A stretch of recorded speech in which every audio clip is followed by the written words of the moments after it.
Shalom, salam sejahtera di dalam nama Tuhan Yesus Kristus. Tetap bersama saya, Pendeta Binsar Sianipar, BBS, dari Gereja Alkitab Allah Esa. Kali ini kita akan membahas siapa pencipta sorga. Tidak semua orang di luar sana tahu ya siapa yang menciptakan sorga. Jangankan itu, kalau ditanya sorga ada di mana, mereka pun akan kebingungan dan menjawabnya muter-muter terus ya, tanpa ada kejelasan sorga itu di mana. Apalagi kalau ditanya siapa yang menciptakannya. Bahkan lebih lagi, kalau dibahas lagi isi sorga itu saat ini apa saja yang ada di sorga, tambah bingung. Seringkali ya kita ini ya tertipu ya dengan bidadari. Kan kita berpikir bahwa di surga kan ada bidadari. Ternyata Alkitab tidak menulis ada bidadari di surga. Bidadari lalu kita gambarkan atau digambarkan oleh orang gitu ya, sebagai makhluk perempuan dari malaikat yang bersayap, yang cantik gitu. Lalu kalau kita punya anak, kita bilang, engkau bidadariku. Tapi ternyata nggak ada di Alkitab makhluk bidadari. Nah, inilah yang harus diluruskan menurut Alkitab, ya, bukan dari pemahaman di luar Kristen maupun dari buku-buku teologi maupun buku tafsir ya, tafsir itu ya, buku-buku filsafat, ya. Karena penulisnya tidak ada di Alkitab, begitu. Jadi jangan jadikan itu sebagai referensi ya untuk memahami Alkitab. Jangan pernah. Ya, Alkitab dapat menjawab seluruh pertanyaan yang ditujukan kepadanya. Kenapa? Karena Alkitab adalah firman Allah yang tertulis. Firman-Mu adalah kebenaran. Kebenaran adalah Yesus Kristus. Amin. Nah, kita lihat ya, Bapak Ibu yang dikasihi Tuhan Yesus Kristus ya. Kita lihat siapa itu pemilik sorga, penguasa sorga, dan pencipta sorga. Allah itu bukan makhluk sorga. Kenapa? Dialah yang menciptakan sorga. Dialah yang menciptakan makhluk-makhluk yang ada di sorga. Nah, jelas bukan? Kita lihat ayatnya dari Yohanes 1 ayat 3 ya. Lalu ke Kolose 1 ayat 16. Lalu ke Kisah 7 ayat 49. Ya, Yohanes 1 ayat 3 ya. Itu kita lihat ya.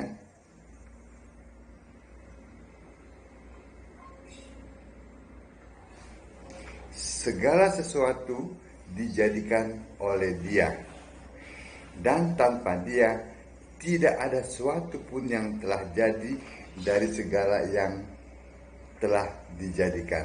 Nah, dijadikan oleh siapa? Yohanes 1 ayat 1. Pada mulanya adalah firman, firman bersama-sama dengan Allah. Firman adalah Allah. Nah, yang mencipta itu adalah firman. Firman adalah gambar Allah yang tidak kelihatan. Ya. Dia adalah Allah, Dia yang mencipta. Sebelum Dia menjadi manusia, ya, firman itu kan jadi manusia yang bernama Yesus. Sebelum Dia menjadi manusia, Dia mencipta. Ya, dalam Kolose 1 ayat 16, yang kelihatan maupun yang tidak kelihatan, yang di bumi maupun di sorga. Jelas bukan? Yang mencipta adalah firman, yang adalah gambar Allah, yang adalah Allah. Dia belum memakai nama Tuhan. Tuhan, huruf besar semua, terjemahan dari Yahweh. Dia belum memakai nama itu. Ya. Jadi jelas bukan bahwa yang mencipta itu adalah firman, bukan Bapa, apalagi Allah Tritunggal. Jadi iman rasuli ya maupun yang dari Katolik itu semuanya bohong. Tidak ada satupun ayat yang mengatakan Bapa itu mencipta. Tidak pernah. Ya. Bapa itu, sebutan Bapa itu baru muncul di Yesaya 63. Ya, kalau tidak salah Yesaya 63 itu adalah pengakuan bangsa Israel ya kepada Allah. Bukankah engkau Bapa kami? Nah, jadi jangan dibalik ya, jangan dibalik bahwa Allah itu Bapa.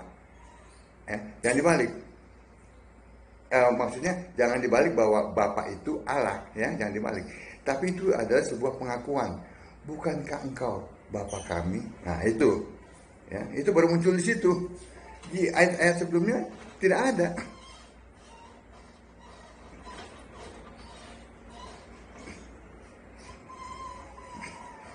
Jadi jelas ya, yang saya sampaikan tadi itu ayat-ayat Alkitab ya, berurutan ya.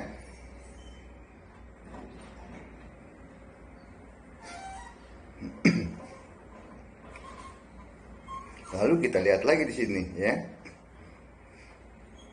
Allah baru memperkenalkan dirinya ya pada saat apa? Maksudnya memperkenalkan nama sebutannya ya, nama sebutannya ya kepada bangsa Israel ya, melalui Musa. Pada saat Musa mau diutus dan Musa bertanya kepada Allah. Dia tidak bertanya siapa namamu. Perhatikan ya, dia tidak bertanya siapa namamu atau siapa siapa namamu gitu. Musa tidak bertanya itu, tetapi Musa bertanya kepada Allah ya, siapa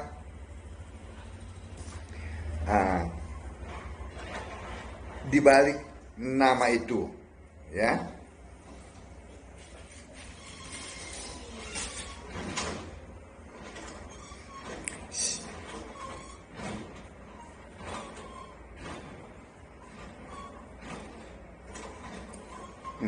Musa bertanya ya, bagaimana dengan namanya?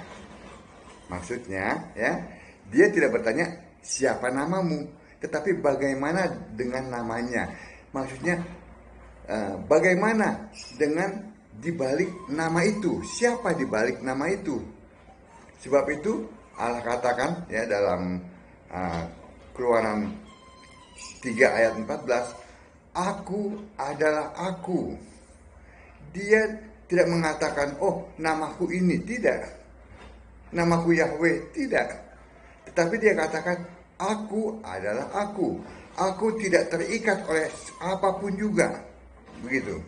Itu yang dimaksud dengan nama sebutan Yahweh ya, yang diterjemahkan oleh Lembaga Alkitab Bahasa Indonesia dengan Tuhan huruf besar semua ya. Itu bisa kita lihat dalam Kejadian 2 ayat 4 ya. Itu membuktikan bahwa penulis dari Taurat itu adalah Musa ya. Kelak ya firman ya, gambar Allah itu ya, yang adalah Allah ya, dia menjadi manusia ya. Manusia bernama Yesus ya. Itu bisa kita lihat dari Yohanes 1 ayat 14, firman menjadi manusia ya. Lalu Lukas 1 ayat 31, dia bernama Yesus. Nah, Nama Yesus itu adalah nama Allah. Nama Allah yang diberikan kepada manusia Yesus. Manusia itu terdapat dalam Yohanes 17 ayat 12. Jadi Yesus itu adalah nama Allah yang diberikan kepada manusia yang lahir dari Maria yang bernama Yesus. Itu yang harus diperhatikan di sini ya. Jadi saya urutkan lagi. Firman yang adalah gambar Allah, yang adalah Allah, itu sebelum dibentuk jadi manusia, ya, sebelum menjadi manusia, dia mencipta yang ada di bumi maupun di sorga, yang kelihatan dan yang tidak kelihatan. Setelah itu, ya, dia membentuk dirinya sendiri, ya, lahir dari Maria, ya, yang lahir kan manusia, bukannya Tuhan, bukannya Allah, dia lahir, ya, dari lewat Maria, ya. Tujuannya untuk apa? Untuk menyelamatkan manusia, karena Adam dan Hawa sudah berbuat dosa di taman di Eden. Nah, dia datang untuk menggenapi, ya, untuk menghancurkan, meremukkan kepala ular. Makanya dia dibentuk menjadi manusia. Yesaya 43 ayat 10. Hanya sekali dan tidak dua kali. Ya, hanya itu sekali, ya. Dia diberi nama Yesus. Setelah dia menyelesaikan misi sucinya, tugasnya itu, ya. So, itu hanya bahasa saya aja. Dia mati di kayu salib, ya. Lalu dia bangkit, dia kembali ke sorga.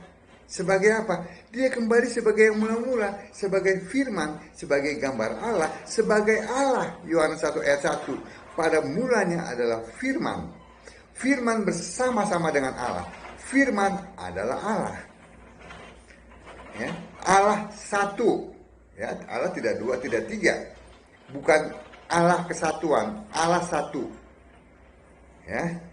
Dalam Yesaya 44 ayat 6, dia katakan melalui Yesaya, tidak ada Allah lain selain daripadaku. Tidak ada Allah lain. Ya. Dalam Yesaya 44 ayat 24, dia katakan, ya, siapa yang mendampingi aku, ya, pada saat dia membentangkan langit, ya,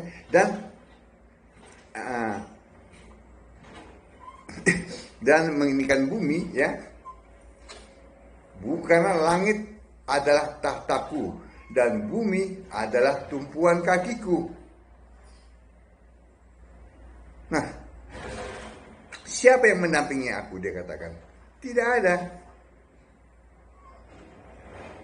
Allah satu, jangan diputar-putar Allah tiga. Tidak pernah ada Allah Tritunggal, tidak pernah Bapa jadi Allah di Alkitab. Sebutan Bapa itu baru muncul, ya. Itu bukan Allah, tapi sebuah pengakuan. Banyak Bapa yang ada di Alkitab. Ada Bapa, ya. Ada Bapakku, ada Bapakmu, ya. Bahkan juga ada apa? Ada bapa segala dusta, yaitu si iblis. Yohanes 8 ayat 44. Sebutan Bapa itu muncul, ya, ini yang Yesus katakan, ya, yang Yesus maksud, ya, yang ditulis oleh Yohanes dalam Yohanes 16 ayat 25, ya, itu adalah kiasan. Kenapa? Allah itu satu, Allah itu roh, Allah itu maha hadir, Allah itu maha kuasa. Itu harus diperhatikan, ya. Pada saat Allah, ya, roh Allah ada dalam diri Yesus, ya. Yesus kan rohnya roh Allah, bukan seperti kita, roh ciptaan, ya. Rohnya roh Allah. Pada saat yang sama, roh Allah yang itu pun ada di sorga. Dan pada saat yang sama, Roh Allah pun ada di seluruh ciptaannya. Kita buktikan, ya. Pada saat Bapak, Ibu, dan saya ada di mana nih? Di tempat yang berbeda, ya. Kita orang percaya kepada Yesus. Kita berdoa, Yesus hadir. Apakah Allah jadi 3, jadi 4? Tidak. Allah tetap 1. Jadi pada saat Roh Allah ada dalam diri Yesus, ya, Roh Allah yang sama pun ada di sorga. Nah, Roh Allah yang ada di sorga itulah yang dipanggil Bapa. Nah, Bapa itu adalah Bapa kiasan oleh Yesus. Silakan dibaca Yohanes 16 ayat 24 dan 25 dan 26. Silakan itu. Itu adalah Bapa kiasan. Nah, pada saat Yesus mati, ya, bangkit dan dia naik ke sorga, dia itulah Allah kembali. Dan sebutan Bapa untuk Allah yang ada di sorga itu tidak diperlukan lagi, karena dia itulah Allah. Dia kembali. Nah, itu yang dimaksud Bapa itu. Itu adalah Bapa kiasan dan berlakunya temporer. Hanya berlaku kurang lebih 3,5 tahun pada saat Yesus memulai pekerjaannya umur 30 dan mati pada saat umur 33,5 tahun. Pada saat dia bangkit dan naik ke surga, Bapa kiasan itu sebutannya finish, sudah selesai. Amin. Jadi kita lihat bahwa pencipta surga bukan Bapa, apalagi Allah Tritunggal, tidak ada, ya. Yang ada adalah Yesus, Firman yang adalah Allah, yang adalah gambar Allah, yang kelak bernama Yesus pada saat menjadi manusia, ya. Itulah yang mencipta sorga beserta isinya. Baca Alkitab, sembahlah Yesus sebagai satu-satunya Allah yang benar. Shalom.